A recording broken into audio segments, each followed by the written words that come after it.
ọdún dé ọdún olówó ọdún ọlọ́mọ Èdùmàrè jẹ́ ká sọpọ̀ rẹ̀ o. ọdún yìí àyàbò ọdún yìí àmìrìn gidi pèrègèdè láòyè o. mo kí gbogbo ẹ̀yin ènìyàn pátápátá lọ́kùnrin àti lóbìnrin ṣe mọ̀ pa kókó rere tí pọ̀pọ̀ ṣìnṣìn ọdún lọ ọdún kan ṣoṣo tí ayé mọ̀ tọ́run mọ̀. mo ń béèrè lọ́wọ́ wa fídíò tẹ́ wò ṣáájú yẹn àbẹ́yìn ò ní jẹun ọdún tiyín ṣé ẹ̀ ní jẹun ọdún ẹ̀ jẹ ráìsì. Kérésìmesì ọdún dé ọdún olówó. Kérésìmesì ọdún dé ọdún ọlọ́mọ.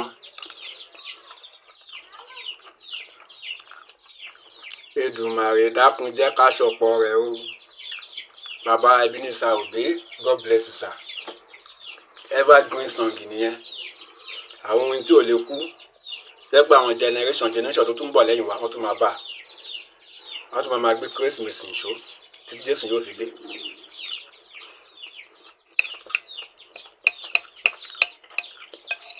Gbogbo ẹ̀yin olólùfẹ́ kan lórí Just TV mú kí wa o. A kú palẹ̀mọ́ ọdún Kérésì. A tún kú palẹ̀mọ́ ọdún tuntun. Lórúkọ Jésù ó máa bá wa láyọ̀. Fídíò tí mo rí tí mo ní kí n mú wá fún wa yìí. Èmi náà ń béèrè orí wa bàtà kú di Jésù bọ́ ṣe ń béèrè. Ṣé ẹ ó jẹ oúnjẹ Kérésì àbẹ́ ò ní jẹ oúnjẹ Kérésì? Àwa Kìrìsìtẹ́nì ń béèrè lọ́wọ́ ẹ̀yin ọ̀rẹ́ wa Mùsùlùmí. Ṣé ẹ máa jẹ oúnjẹ Kérésì àbẹ́ ò ní jẹ oúnjẹ Kérésì?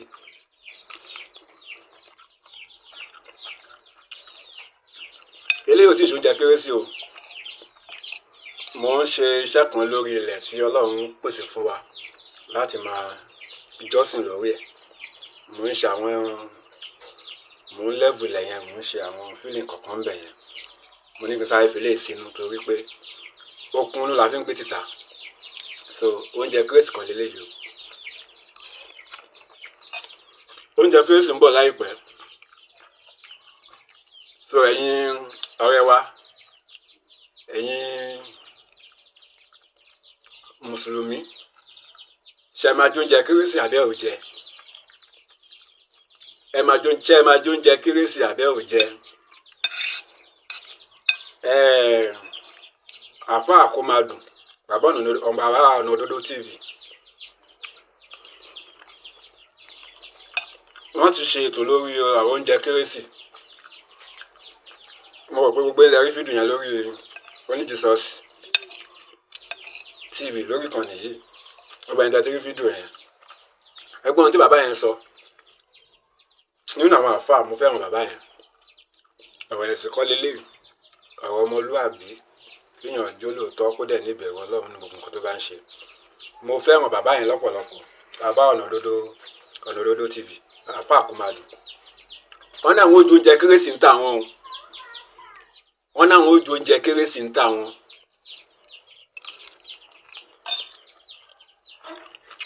Mo ń bi ẹ̀yin náà báyìí, ṣé ẹ̀yin náà ojú oúnjẹ Kérésì? Ṣé ẹ̀yin náà ojú oúnjẹ Kérésì? Kérésì ti wọlé dé tán báyìí. K'Ọlọ́run jẹ́ kó bá wa láyọ̀. Kó bá wa lálàáfíà. Kó bá wa lálàáfíà. Ẹ̀yin náà wá gbọ́ nǹkan tí Àfáà Àkómadùn. Ẹ wá gbọ́ nǹkan tí wọ́n sọ. Ẹ ti wo fídíò yẹn tẹ́lẹ̀ torí dọ̀ mi ò ní pẹ́ lórí fídíò yẹn. Màá kàn mú àwọn gbólóhùn kan jáde fún wa ń bẹ̀ láti fi jẹ́ ká mọ̀ pé Àfáà Àkómadùn àwọn ṣetán láti jó oúnjẹ Kérésì tiwọn. Àwọn ṣetán láti jó oúnjẹ Kérésì. Ó yẹ ẹ̀yin náà gbọ́ ohun tí wọ́n sọ. Oúnjẹ Kírísímàsì àfáà tó bẹ̀rẹ̀ jíjẹ ní rẹpẹtẹ. Ọlọ́run ló ti ẹ̀mọ́ bí ẹ ṣe máa wá jẹ ìka máa dùn pọ̀. Tẹ́ ẹ bá ti wá fẹ́ gbé wá fún mi ẹjọ́ torí tọ́lọ́ ẹ bá fi díríǹkì sí o kọ́dẹ̀ jẹ́ tútù. Sọ̀rọ̀ mi yé torí àkó rẹ̀ láwa ẹ̀. Oúnjẹ Kérésì ẹ máa jọ lọ pòròpò yóò gbà bí ire ara rẹ̀ ni yóò gbà. Sálámù alaykum warahmatullahi ta'ala barakatuh. Ṣé iná ọgbọ́n tí wọ́n sọ bẹ́ẹ̀? Wọ́n náà máa jó oúnjẹ Kérésì ní tàwọn. Àwọn retí oúnjẹ Kérésì o. ẹgbóúnjẹ kérésìmesì wá ẹgbóúnjẹ kérésìmesì wá ṣé lákòókò yìí gan tó jẹ́ pé jọlọ́fù àìsì tó bá rẹ́ni dín jọlọ́fù àìsì fún ẹ báyìí ṣó mọ nǹkan tó rorò ń sọ ṣó mọ nǹkan tó epo ń sọ lákòókò yìí ká tó wá sọ pé ìrẹsì gan tí wọ́n máa transform sí jọlọ́fù àìsì. ṣé ẹ̀ ní jẹun ọdún ẹ̀ jẹ ráìsì 105 ní báàgì bàbá àfáà tó sọ̀rọ̀ yìí 50 something thousand ni wọ́n ń ta ráìsì yẹn last year tó sí fídíò yìí ẹsẹ̀ tó mi lọ́wọ́ ni. ṣọmọ tó ń wí ṣọmọ tó ń sọ lórí gbáǹsìn so ní àkókò kérésìmesì tó bá wá rẹ́ nìkan tó dín jọ̀lọ́fù àìsì fún ọ tó fried rice fún ọ tó wá gbé wá fún ọ kó wá sọ wípé jẹ oúnjẹ òòṣà ni oúnjẹ Christmas kì í ṣe oúnjẹ òòṣà o tó bá jẹ́ pé òun ni wọ́n fi ń dẹ́rù báyìí tàbí tí wọ́n fi ń báyìí lọ́kàn jẹ́ tí wọ́n fi ń pòlùtù ọkàn yín sí oúnjẹ kérésì tẹ́ fi ń yan oúnjẹ kérésì ní lódì kì í ṣe oúnjẹ òòṣà kì í ṣe oúnjẹ ìwọ o. oúnjẹ ẹbọ ni oúnjẹ kérésì oúnjẹ òòṣà ni abẹ́ ẹ̀rọ lọ́n bí kí ni ká wá pọ̀ oúnjẹ iléyá kí ni ká pọ̀ oúnjẹ ìtúnú àwẹ̀ sẹ́dá nǹkan kan wà tí ò yé yín á padà fi yé yín lọ́kọ̀ọ̀kan ẹ ǹlẹ́ o ẹ̀yin náà oníná búrẹ́dì jáànàmọ̀ tí ń pín náà kiri ẹ̀ ń bá ti jẹun kérésì ó máa wọ náà jáànàmọ̀ sí bàbá rẹ̀ ló dáná búrẹ́dì kalẹ̀ àfáàyàn orí rẹ̀ pé ń tiẹ̀ bí a bá gbóúnjẹ ọdún wá fún ọ ta ló tiẹ̀ fẹ́ á gbé fún ọ báyìí ta ló fẹ́ wá gbé fún ẹ pẹ̀lú tí ráìsì ń wì àfàwọn tá a jọ súnmọ́ra wa ta ló lóúnjẹ tí ó fi ṣòfò ní ìgbà tí ìlú gan rọrùn gbà kan ọmọ bá ṣe máa ń kọrin fún wa ní wọ́n ní ọdẹ ọ̀kẹ́rẹ́ lọ́dún wọn kò sí náà dídá ń bẹ̀ pínpín kò sí náà dídá ìjésù bá sọ wọn àdàmú ọdún o kò sí náà dídá ń bẹ̀ bẹ́ẹ̀ lẹ máa ń kọrin bú wa láyé ìgbà yẹn iná dídá tún ti wà ń bẹ̀ ẹ́ tún nínú ẹbọ ní ayé yín ta ó ta kọjá 99.9%. ẹ̀yin elépè ẹ̀yin àfipèsè ayọ̀ ẹ̀yin elébúmbó ẹwà ẹbọ tẹ̀wá wí tẹnu yín ọdún kan ṣoṣo kò yé yín ni ẹni ọdún tí wọ́n ń bọ ìràwọ̀ mars ni bẹ́ẹ̀ ni ṣùgbọ́n ọpọlọ yín lọ ó dojúdé ó yí sẹ́yìn bí wọ́n ṣe máa ń ṣí kùránì sẹ́yìn tí wọ́n sì lọ wájú bí ìwé tó kù bẹ́ẹ̀ ni wọ́n ṣí ọpọlọ yín padà sẹ́yìn ṣé kí mọ́tò yín jẹ Xmas lọ́n di 25 yẹn wí tí wọ́n máa ń sọdún ìbọ ìràwọ̀ ṣùgbọ́n nígbà tí olùgbàlà dé àtẹ́kọ̀fà ẹ̀ wọ́n pa ti ń jẹ́ ìbọ ìràwọ̀ yẹn rẹ́ instead of Xmas ó wá di Christmas ó wá di ọjọ́ Kristi kì í sí ọjọ́ ti ìràwọ̀ yẹn mọ́ kábíyèsí olódùmarè náà lábẹ́ àkóso bí ṣe wù kó lè rí bó bá wá ronú dáadáa ọlọ́run ní agbára láti jẹ́ kí wọ́n pa ọjọ́ yẹn rẹ́ kí wọ́n fi ọjọ́ ọlọ́run rọ́pò síbẹ̀. lóòótọ́ on the 25 December òrìṣà ni wọ́n ń bọ ní ọjọ́ yẹn òrìṣà ni wọ́n ń bọ lọ́jọ́ yẹn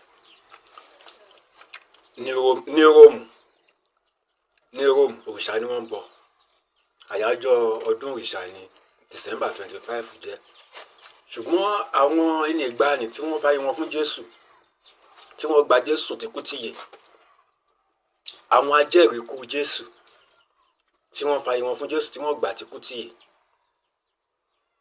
wọ́n wà wí pé irú ọdún tí wọ́n ń ṣe ọdún òrìṣà tí wọ́n ń ṣe ní December 25 yìí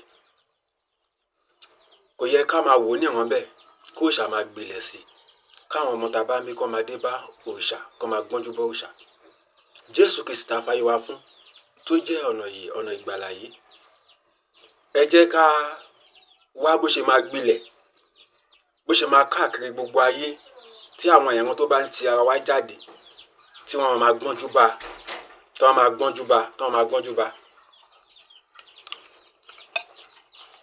Eléyìí ni àwọn baba ńlá wa, àwọn ẹni ìgbàanì, eléyìí ni wọ́n fohùn ṣọ̀kan ní pé ọjọ́ yìí ẹ jẹ́ ká fi sí ọjọ́ ayẹyẹ ọjọ́ ìbí Jésù Kristi Olúwa olùgbàlà wa, ká máa fi ṣe ọdún ayẹyẹ ìbí Kristi. Òun ni a wá sọ di Christmas, ọdún Kérésìmesì. So à ń pa ẹran, à ń pa tọkí, à ń pa ìdìyẹ. Ìyẹn gangan ni mẹ́sẹ̀gì tó wà nínú ọdún Kérésìmesì o. Mẹ́sẹ̀gì tó wà níbẹ̀ gangan fún wa ni pé ǹjẹ́ Jésù yẹn gan ṣó wà nínú ayé ẹ̀?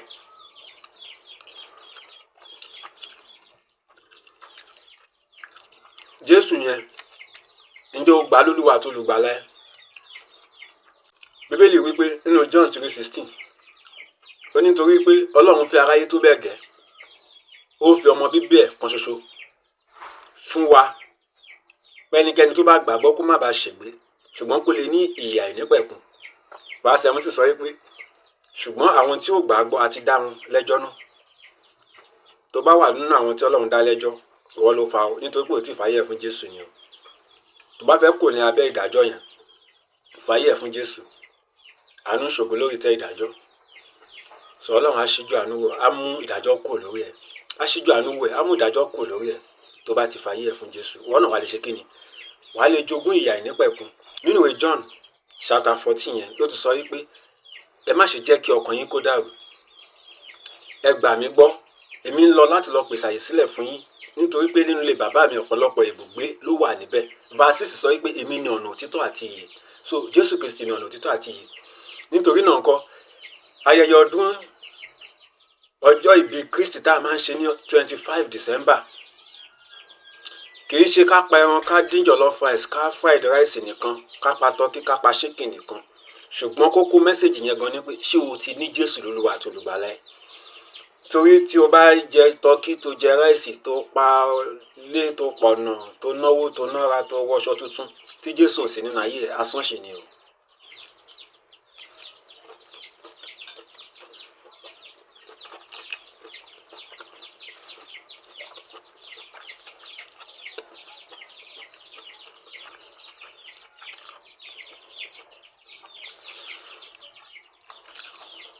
Asán ló jẹ́ o. Torí náà ní kúkúrú èdè, ìbéèrè mi fún gbogbo ẹ̀yin ọ̀rẹ́ wa ní ìlànà mùsùlùmí ni pé ṣé ẹ ó jẹ oúnjẹ kérésì àbí ẹ ò ní jẹ?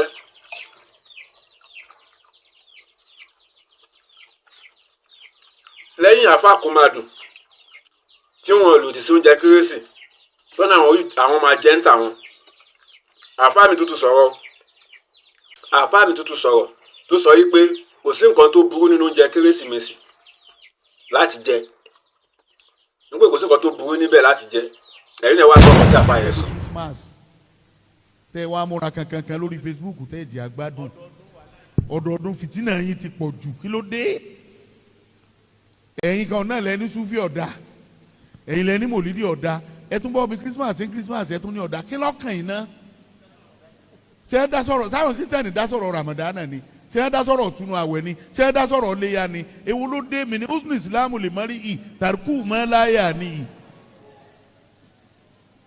Ẹ̀yin lẹ̀ wá ń pariwo ẹ má jẹ ń jẹ Christmas o, ẹ má mú mi Christmas o, ẹ yà má lọ pọn mi lódò jọ Christmas. Ọlọ́mọdé ń jẹ ń jẹ ọ̀tá mi sọ̀rọ̀ rẹ̀ dáná. Ọlọ́mọdé ọmọ fi rẹ̀ ṣe pé ọlọ́mọdé ń jẹ ń jẹ ọ̀tá mi, ọ̀rẹ́ rẹ̀ ló sì kọ̀ tí ọ̀dà náà yìí. Ìwọ ló ti jẹ nẹ́mọ̀ tipẹ́ yìí, ìjọ oníyà rẹ̀ lómi ti jẹ nẹ́mọ̀ kẹ́yìn. Bọ́ ọba ilé kó ọ̀rá adìẹ rí wọn mú kọjá wájú rẹ ni, ẹnìkan tó wá gé adìẹ falaba ó ní ẹ máa fi jẹ ráìsì lọ́wọ́ pé wọ́n ti ní àmọ́ jẹ lásàlá. Ní nǹkan tí tọ́kí ń sọ lákòókò yìí, ẹja òkú èkó gbọ́n nínú tó ń sọ lọ́wọ́ yìí, pọ̀mọ́ gan sìn gan táwọn èèyàn fi ń ṣakọ tẹ́lẹ̀, ó ti ń fáwọn ènìyàn ṣakọ lákòókò yìí, so kó dúpẹ́ tiẹ̀ ni o. ṣé ẹ dá sọ̀rọ̀ sáwọn kírísítẹ́nì dá sọ̀rọ̀ ramadana ni ṣé ẹ dá sọ̀rọ̀ tunu àwẹ̀ ni ṣé ẹ dá sọ̀rọ̀ léya ni ewu ló dé mi ní muslim islam lè mọ́rí yìí tàríkù mọ́láyà nìyí. ẹ̀yin lẹ̀ wọ́n ń pariwo ẹ má jẹ oúnjẹ kírísímàsì o ẹ má mú mi kírísímàsì o ẹ yà má lọ pọn mi lódòjọ kírísímàsì. ọlọ́mọdé ń jẹ oúnjẹ ọ̀tá mi sọ̀rọ̀ rẹ̀ dáná. mo gbàdúrà fún gbogbo wa pátápátá gbogbo àtàrùn wo ọdún kérésìmesì níwájú Ọlọ́run á jẹ́ kó dé bá wa láyọ̀ ara rẹ̀ la máa fi ṣe a máa ṣe nínú àlàáfíà nínú ìlera pípé nínú okun àti agbára nínú ọ̀pọ̀lọpọ̀ ànító àti àníṣẹ́gun ọ̀pọ̀lọpọ̀ ìbùkún Ọlọ́run lórúkọ Jésù Kristi. àwọn tó dẹ̀ ń sáré lọ́wọ́lọ́wọ́ báyìí kó tó dìgbà yẹn mo gbàdúrà fún lórúkọ Jésù bó ṣe ń gbọ̀rọ̀ mi pẹ̀lú ìgbàgbọ́ pẹ̀lú agbára tó ń bẹ nínú ẹ̀jẹ̀ ọ̀dọ́ àgùntàn torí Bíbélì sọ wípé aṣẹ́gun drágònì nípa ẹ̀jẹ̀ ọ̀dọ́ àgùntàn àti nípa ọ̀rọ̀ ẹ̀rí tó ń tẹnu wá jáde lórúkọ Jésù kó dìde lórí àkéte àìsàn yẹn kó gba ìmúláradá kó gba àlàáfíà pípé kó gba ìlera pípé kó tó di ọ̀dí 25 yẹn wá sórí ṣáná yìí lábẹ́ fídíò yìí wá give testimony lórúkọ Jésù Kristi. gbogbo ẹ̀yin tí ó dẹ̀ jẹ́ pé kò sí ìrètí kankan pé bàlá ti fẹ́ ṣọdún kérésì yìí tó dàbẹ́ nípa àbínú ebi lẹ ti fẹ́ ṣe Ọlọ́run tó fẹ́ nu ẹja ṣe báǹkì lọ́jọ́ kìíní àná nígbà tí àwọn oníbodè ń béèrè owó ibodè lọ́wọ́ Jésù Kristi Jésù sọ fún Pétérù pé ká má bàa bí wọn nínú jẹ́ ká sanwó fún wọn lọ ẹja tó bá ti kọ́kọ́ mú kó la inú ẹ̀wà wúwo ń bẹ̀ kó fi sanwó orí wa Ọlọ́run olùbùkún ni ó ní ọlá àti ọ̀rọ̀ tèmi ni mo gbàdúrà fún olórúkọ Jésù kó tó di ọ̀dí 25 Ọlọ́run á yà ẹ́ lẹ́nu yes wàá gbà láti lórúkọ Jésù wọ́n máa credit account ẹ̀ wàá rẹ́ni ṣàánú fún ẹ wàá rẹ́ni ṣe é lóore wàá jẹ àjẹyó àti àjẹṣẹ́kù ní ọjọ́ kérésìmesì lórúkọ Jésù Kristi.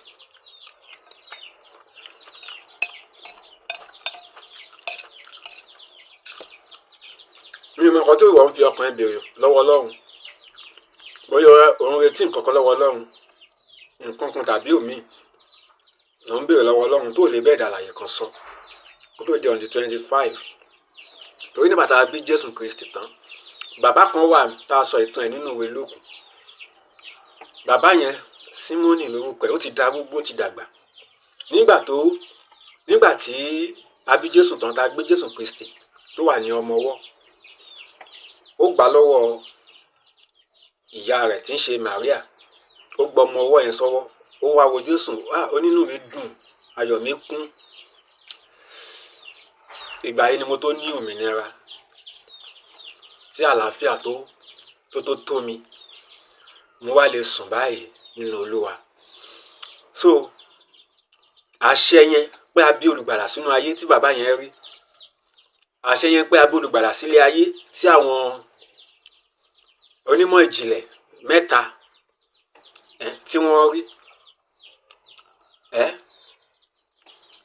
wípé àmì kan wà lọ́run àbí ẹni ńlá ọba gbogbo ayé olùgbàlà aráyé àbí sínú ayé àmì yẹn tó bá ọjọ́ ìbí Kristi jáde lórúkọ Jésù yóò sọ̀rọ̀ lórí ayé ẹ̀ ìṣòro gan tó ń là kọjá ohun tó ní tó ń pa ẹ́ lẹ́kún tó dúró gẹ́gẹ́ bí ogun àtàbí ìṣòro sínú ayé ẹ̀ tó lè bẹ́ẹ̀ dá àlàyé kan sọ àṣẹ ìbí Kristi yóò sọ̀rọ̀ lórí ẹ̀ yóò yẹ ẹ́ lẹ́nu yóò pa ẹ́ lẹ́rìn wàá bọ́ síta wàá jẹ́rìí sí agbára Ọlọ́run ní orúkọ Jésù. ẹ mọ̀ pé Kìrìsìtẹ́nì làwa ọmọ Ọlọ́run ẹni ìràpadà ní àwa so àwọn oṣù oúnjẹ kérésì on the 25 you are invited to come and eat to come and dine with me.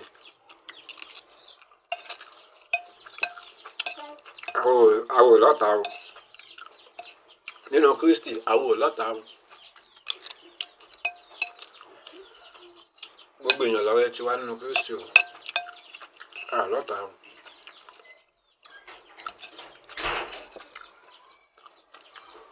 o lè pe ẹ lọ́ta mi o pọ̀tẹ́ èmi ò ń ṣọ̀tá ẹnikẹ́ni o. ẹ ṣeun yóò dára fún wa èmi náà ni evangelist Daniel Taiwo Ọlọ́runṣàwò aka Only Jesus àlàáfíà ni.